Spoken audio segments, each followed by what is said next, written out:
things and deep with that. Yeah, it's been a wild ride, to say the least. So, yeah, I guess I'm kind of curious about that story. I have a little bit written down, but do you want to just riff it off, or? Yeah, where should I begin? Yeah, I guess. Okay. Well, Yeah, I was going to say. Start way back. So how'd the idea for, I suppose, Underbelly specifically Well, started? I guess even before that. I'll rerun. You were working on a project called Babette. Yes. Yeah, you said you. Yeah, so that was my first kind of dip my toes in the kind of startup world. Was a startup called Babette Travel, which does not roll off the tongue. No, It's true. It's true. And I had a hard time. Most people did. But basically, the whole idea was, how do you get people to travel? I had been fortunate enough to travel, working at Tornado, where we all met, all through school, which allowed me to travel, and basically had this fundamental idea that if more people were able to explore different culture and immerse themselves in a different culture, that we'd probably have a better world. But it's really fucking expensive to do that. I agree with that too. And so I figured I've been able to do internships in London and internships in Dublin, and I studied abroad in Madrid, and I figured I can probably do an option that's not quite as expensive as a study abroad program, or not as expensive. Those are super expensive. They're really expensive. Yeah, I mean, actually, Bass, you did one in high school, right? When you were yeah. Luckily, I mean, it was ridiculous. I think I wrote something like 13 essays total for a scholarship, but it was a full, just to get into the program. I mean, it was 6 to get into the program, an additional 7 to apply for the scholarship that I applied for. But I got the scholarship, which was full ride. But without the scholarship, it would have been something like $21,000 for the year. And that's and you have to pay for oh my gosh. You have to pay for living costs after. So that was like for Madrid.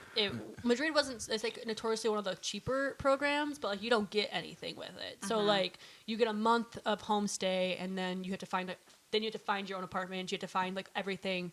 So it wasn't so bad, but most programs are like $20,000 for a semester, and then you have to pay for one semester. Jeez. Yeah. And then my internships, which were you basically apply for a program.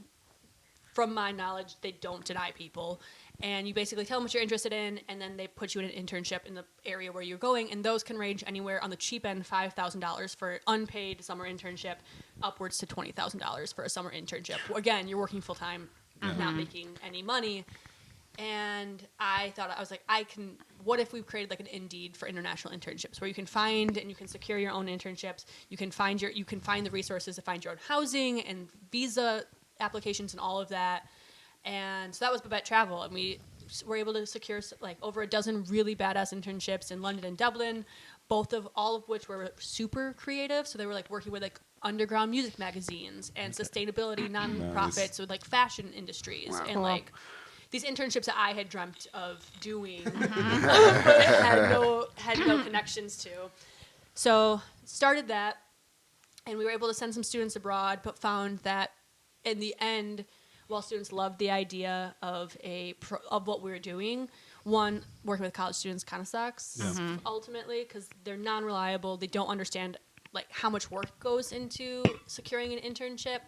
And then also, while they loved the independence of it and the affordability of it, they did not love not having someone do it all for them. So like they wanted someone to find you housing. They wanted someone to work with you on your visa regulation. They wanted a network when you arrived there, and I would have had to charge $5,000 to be able to provide all of those tools. Yeah. And I was like, it's a ton of work. It's a ton of work, and I had no interest in being. I'm like, now I'm just another placement program with like cooler internships. Yeah. Sure. Like, I have no interest. Yeah. Also, the thing that I loved doing more so was like creating these relationships with these really awesome companies that I was finding that were really becoming a part of the community. And so then it went back to, okay, well, it was kind of like suddenly all the bricks had shifted underneath, and be like,